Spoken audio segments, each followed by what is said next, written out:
अस्सलाम वालेकुम। उम्मीद करती हूँ कि आप सब खैरियत से होंगे और साथ ही साथ प्रैक्टिस को भी जारी रखे होंगे अपनी। तो पहले जो हमने देखा था वो पाइथन का फर्स्ट प्रोजेक्ट कैसे क्रिएट किया जाता है, ठीक है, हमने वो देखा। उसके बाद अब हम देखेंगे वेरिएबल्स। वेरिएबल्स क्या होता है, उन्हें कैसे यूज़ किया जाता है।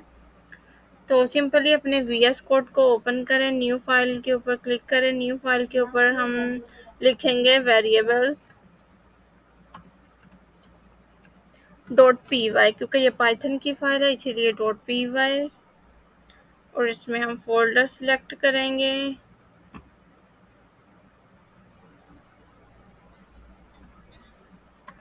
और इधर भी लिखेंगे वेरिएबल्स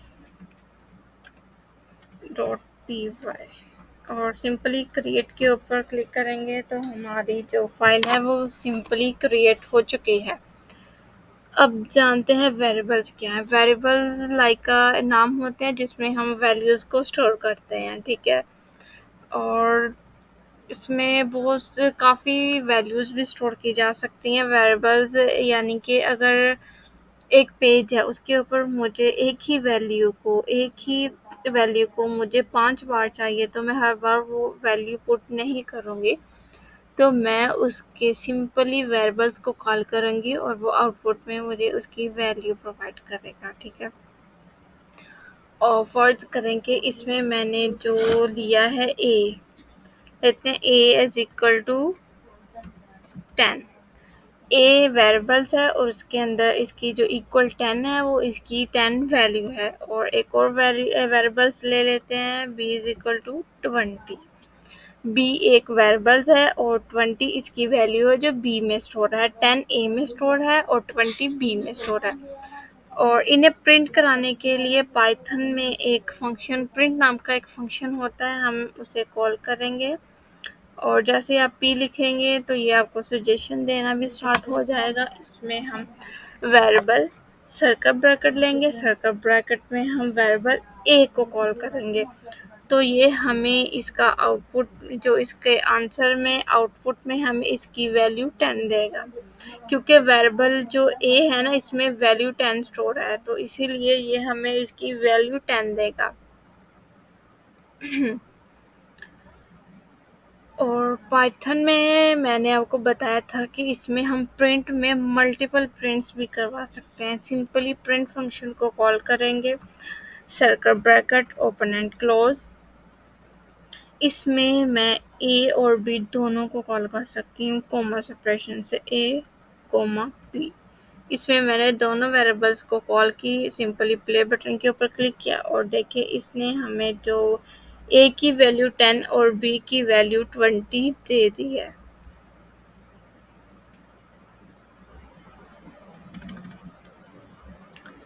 ठीक है।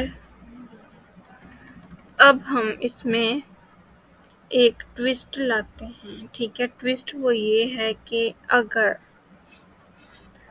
मैं प्रिंट फंक्शन को कॉल करती हूँ, ठीक है। प्रिंट फंक्शन को कॉल करने के बाद circle bracket open and close में मैं a सिंगल या डबल कोटेशन में मैं लिख दूँ c, ठीक है। और इसको प्रिंट करूँ तो ये एक इसकी c की बजाय आप a ही ले लें, ठीक है। a, क्योंकि ऊपर a एक वेरिएबल्स है जिसमें उसकी वैल्यू 10 स्टोर है। अब यहाँ मैंने डबल कोटेशन में a को कॉल कर रही हूँ, तो वो a जो ऊपर वेरिएबल्स के तौर पे है जिसमें वैल्यू 10 स्टोर है वो वाला a नहीं प्रिंट करेगा। ये हमें सिंपली ही जैसे हमने इसमें डबल कोटेशन में लिखा है ये हमें वैसे प्रिंट करके देगा, क्योंकि सिंगल और डबल कोटेशन में जो भी डेटा या जो भी चीज़ आप उसमें टाइप करते हैं ना वो स्ट्रिंग वैल्यू कहलाती है। वो हमें उसकी आउटपुट सेम वैसे का वैसे ही देता है जैसे हमने उसमें टाइप किया होता है, ठीक है। इसको प्रिंट करके देखते हैं। प्रिंट में देखिए इसने हमें सिंपली a लिख के दे दिया, हमें वो वेरिएबल्स वाला a और उसकी वैल्यू नहीं दी क्योंकि ये स्ट्रिंग वैल्यू है, ठीक है। अब इसमें मैं कोमा सेपरेशन करके वेरिएबल v को कॉल करती हूँ, ठीक है। इसमें वो a वैसे ही लिख देगा और हमें b की वैल्यू 20 देखिए इसने हमें v की वैल्यू 20 ला दी है, ठीक है। अब जो इसमें सबसे ज़्यादा अहम बात है ना, वो ये है कि वेरिएबल्स को क्रिएट करने में जो चीज़ें मद्देनज़र रखी जाती हैं वो कौन सी है। नंबरिंग, जैसे कि 1, अब मैंने एक के बाद ए डाल दिया, इसको इज इक्वल टू कर दिया, तो ये वेरिएबल्स कभी नहीं क्रिएट होगा, क्योंकि जो नंबर होता है उसे हम वेरिएबल क्रिएट नहीं कर सकते। इसकी वैल्यू मैं 30 रख देती हूँ। सिंपली अपने प्रिंट फंक्शन को कॉल करेंगे, ठीक है। अब तो ये प्रिंट तो वैसे भी नहीं होगा क्योंकि उसने लाइन को रेड कर दिया, ठीक है। आपको दिखाने के लिए मैं फिर भी प्रिंट करवा देती हूँ, प्रिंट ए, ठीक है, एक और एक को, तो ये हमें इसकी वैल्यू नहीं देगा, ठीक है, हमें ये एरर जनरेट करके दे देगा। अगर आप देखिए तो इसने लिख दिया सिंटैक्स एरर, ठीक है। अब इसको ठीक करते हैं, ठीक है, इसको मैंने रिमूव कर दिया। ए के बाद हम नंबर लिख सकते हैं, अदरवाइज हम उससे वेरिएबल्स नंबर से कभी स्टार्ट नहीं कर सकते। अब इसको प्रिंट करवाएंगे तो ये हमें इसकी वैल्यू 30 प्रिंट करके दे देगा, ठीक है। अब ये तो हो गया कि हम वेरिएबल्स को कभी भी नंबर के साथ स्टार्ट नहीं कर सकते। और अब देखते हैं ए, इसमें लिखा है, इसमें मैंने एक और वेरिएबल क्रिएट करते हैं, ठीक है, उसको कर देते हैं सी। इसमें मैंने स्पेस दी और इसमें मैंने बी लिख दिया, इज इक्वल टू का साइन ला दिया। अब देखिए अगर आप गौर करें तो इसने इधर भी रेड कर दिया इसको, क्योंकि ये वेरिएबल ये वाला हो ही नहीं सकता। इसकी वैल्यू कर देते हैं 40, ठीक है। अब इसको सिंपली प्रिंट फंक्शन को कॉल करते हैं, प्रिंट फंक्शन से इसको प्रिंट करवाते हैं। प्रिंट तो ये भी नहीं होगा क्योंकि ये गलत है, ठीक है। सी और स्पेस और बी, इसको प्रिंट कराएंगे तो ये भी सिंटैक्स एरर, इसमें एरर जनरेट कर देगा। ये देखें इसने हमें एरर जनरेट करके दे दिया है सी और बी 40 का, ठीक है। अब इसको ठीक करती हूँ, ठीक है। इसमें हमने अंडरस्कोर, ठीक है, स्पेस की जगह हम इसमें जो चीज़ यूज़ करते हैं वो है अंडरस्कोर। अब इसको प्रिंट करेंगे ना तो ये हमें इसकी वैल्यू प्रिंट करके दे देगा। देखिए इसने हमें इसकी वैल्यू 40 प्रिंट कर दिया। चलिए अब ये भी देख लिया है कि हम इसमें स्पेस नहीं लगा सकते हैं। स्पेस की जगह जो हमने चीज़ यूज़ करनी है वो अंडरस्कोर। अब आता है स्पेशल करैक्टर्स या स्पेशल सिंबल्स। इसमें मैंने सिंपल दिया @ और इसको कर दिया n इज इक्वल टू। देखिए इसको भी इसने रेड कर दिया, यानी कि हम @ या कोई स्पेशल करैक्टर या सिंबल से भी वेरिएबल्स क्रिएट नहीं कर सकते। जो सिंपली वेरिएबल क्रिएट होता है वो अल्फ़ाबेट से हो सकता है, ठीक है, अल्फ़ाबेट्स। इसके सामने जो आ सकता है ओनली अंडरस्कोर, और अंडरस्कोर के बाद आप कोई भी अल्फ़ाबेट्स लिख लें, बी लिख लें, एन लिख लें, ठीक है, इसको इक्वल कर दें तो ये इसकी वैल्यू कर दी है 50। ये एक हमारा वेरिएबल क्रिएट हो चुका है। अब इसको प्रिंट फंक्शन को कॉल करते हैं, ठीक है, प्रिंट फंक्शन को कॉल किया। अब इसे प्रिंट करवाते हैं, सर्कल ब्रैकेट अंडरस्कोर बी और एन, तो ये सिंपली इसे प्रिंट करके दे देगा, क्योंकि हम वेरिएबल्स के स्टार्ट में सिर्फ एक अंडरस्कोर ही लगा के अपना वेरिएबल्स बना सकते हैं। अदरवाइज हम कोई नंबर, कोई स्पेस, कोई स्पेशल करैक्टर डाल के अपना वेरिएबल क्रिएट नहीं कर सकते।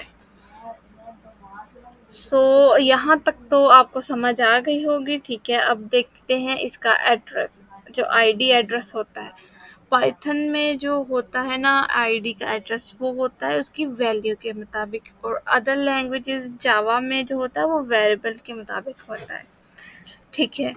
अब इसमें मैंने सिंपली प्रिंट फंक्शन को कॉल करेंगे, प्रिंट फंक्शन को कॉल करके वो ही circle bracket open and close में आईडी लिखा, आईडी के अंदर दोबारा एक ब्रैकेट लिया, ब्रैकेट में मैंने लिया ए, ठीक है। अब इधर जो बी है ना, इसकी वैल्यू को हम चेंज कर लेते हैं आपको सिंपली इसका एड्रेस दिखाने के लिए। ठीक है, इधर दोनों की वैल्यू जो है वो 10 और 10 मैंने कर दिया। Comma separation, ID, bracket open and close और वेरिएबल बी को कॉल किया। ठीक है, अब इसको प्ले बटन के ऊपर क्लिक किया तो आप देखें दोनों का जो एड्रेस है वो बिल्कुल सेम। इसमें एक भी हिंसे का कोई फर्क नहीं है, क्योंकि पाइथन में जो होता है ना, आपने भले ही आप 10 वेरिएबल क्रिएट कर लें अलग अलग, उसमें अगर आपने एक ही वैल्यू स्टोर की है तो वो आपको एक ही एड्रेस देगा, ना कि स्टेप बाय स्टेप उसका एड्रेस आपको चेंज करके देगा। क्योंकि पाइथन में जो एड्रेस होता है वो वेरिएबल में जो स्टोर होती है ना, जो हमने उसमें अमाउंट या कुछ भी डेटा को स्टोर किया होता है ना, वो उसके मुताबिक हमें एड्रेस देता है। और अदर लैंग्वेजेस में वेरिएबल का होता है। ठीक है, अब अगर बी की वैल्यू को मैं फिर से 20 कर दूं, ठीक है, अब देखिए इसमें हम एक और कोमा सेपरेशन कर देते हैं। ठीक है, कोमा सेपरेशन करके अब हम इसमें से कोई भी वेरिएबल कर लेते हैं। ठीक है, इसमें कर लेते हैं ये वाला अंडरस्कोर bn वाला। ठीक है, अंडरस्कोर bn। अब इसमें मैंने एक ही साथ 3 वेरिएबल्स की आईडी एड्रेस को कॉल कर रही हूँ और देखिए तीनों मुख्तलिफ होंगे, क्योंकि इन तीनों वेरिएबल्स में जो स्टोर वैल्यू है वो मुख्तलिफ है। एक की 10 है, एक की 20 है और एक की 50 है। सॉरी, हम इधर आईडी लिखना भूल गए थे। आईडी, अब इसकी भी आईडी आएगी। वो उसने वैसे ही हमें उसका 50 आंसर दे दिया था। अब आप अगर देखें तो इसका जो आईडी एड्रेस है वो मुख्तलिफ है, इसका मुख्तलिफ है, इसका मुख्तलिफ है। सो आपको ये बात समझ में आ गई होगी, जो पाइथन का आईडी एड्रेस होता है वो वेरिएबल्स में स्टोर वैल्यू के ऊपर डिपेंड करता है, ना कि वेरिएबल्स के ऊपर।